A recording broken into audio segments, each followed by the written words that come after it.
PlayStation 3 is the most ambitious project we at Sony Computer Entertainment have ever undertaken in our very short history.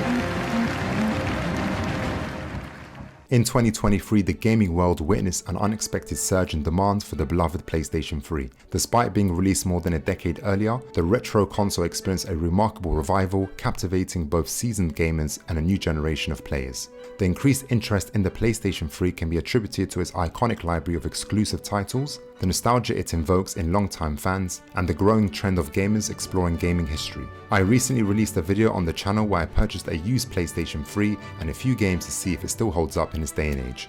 I've linked that above in case you want to check it out after this video. Many of us who've been playing Call of Duty for years on the PlayStation and on the Xbox still remember how amazing the old lobbies were, the banter, the camaraderie, and unforgettable moments. However, as technology advanced and new titles were released, these classic lobbies slowly vanished, leaving us with fragmented communities and a sense of longing for the good old days. For months, gamers from around the world have taken to social media, forums, and YouTube expressing their desire to have the old school lobbies come back. In a recent update, Activision have announced the grand return of the old school Call of Duty lobbies on Xbox. This fix is a game changer as it's taken the gaming community by storm. Players can now indulge in the classic multiplayer modes and relive the nostalgia of the early Call of Duty days. A few articles online from reputable sources stated that there were more than 100,000 players online playing Black Ops 1. However, this may not be 100% accurate. This update also extended to other Call of Duty classics such as Modern Warfare 2, Modern Warfare 3, Black Ops 2, etc. Even though this is great for Xbox players,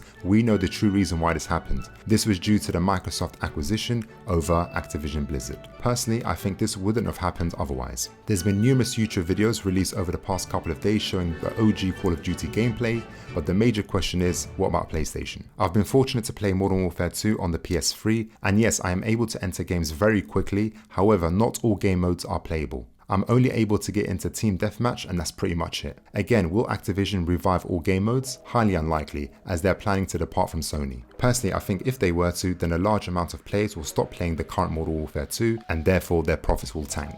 Alright, let's say you have a PlayStation 3 and you want to record your gameplay for social media or for personal use, then what equipment do you need? You need a two-way HDMI splitter. Mine is made by eSync and is capable of running at 4K 30Hz. And of course the PS3 is capped at 1080p. I picked up this splitter from Amazon, which cost me around £14. I've left the link down in the description if you want to pick the same one up.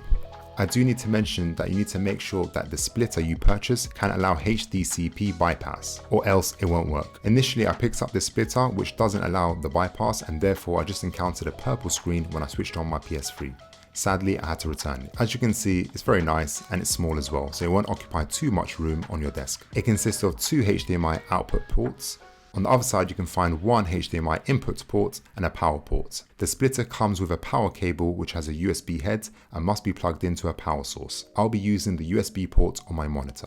You also need to get 3 HDMI cables, which are not supplied with the splitter. And of course, you need a game capture device. I have the Elgato 4K60S Plus, which is one of the best and most convenient ways of recording your gameplay, as everything can be recorded straight away to this memory card right here. Then I can insert it into my computer and begin editing. There's no need to use the Elgato software, but it's still available in case you want to stream, of course. I can record up to 4K 60 frames per second.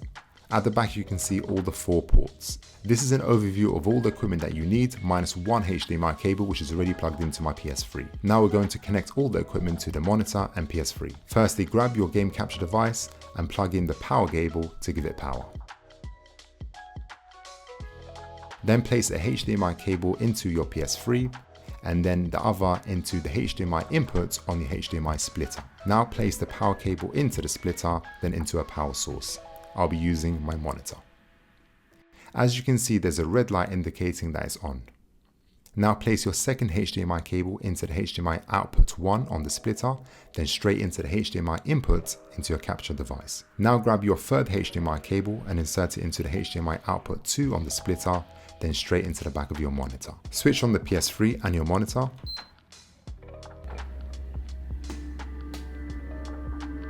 I'll be using my PS4 controller because my third-party PS3 controller is absolutely trash. You can also use the PS5 DualSense. I'll be posting a video on that soon to show you how to set that up. Dive into any game. As you can see now, my Elgato has been switched on and it's in standby mode. So we'll be demonstrating on Modern Warfare 2. And now I can press the capture button and it will start blinking, which means recording is in progress. As you can see, the game still currently holds up, but of course it's not as smooth as the current Modern Warfare 2 due to the frame rate being lower. I think the frame rate is around 30 frames per second. I would say after a few hours, you'll get used to the movement and the aiming, and then it'll become a ton of fun. There's no level matchmaking, which keeps the game very exciting, and the aim assist is pretty much non-existent, so the element of skill comes into it. Now I can stop recording and take out the memory card.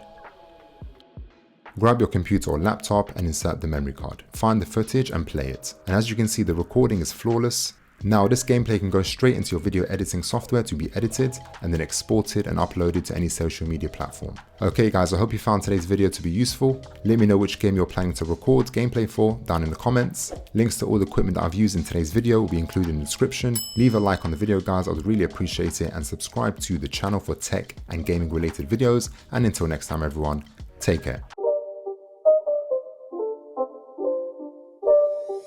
It's not a game, it's a rich thing.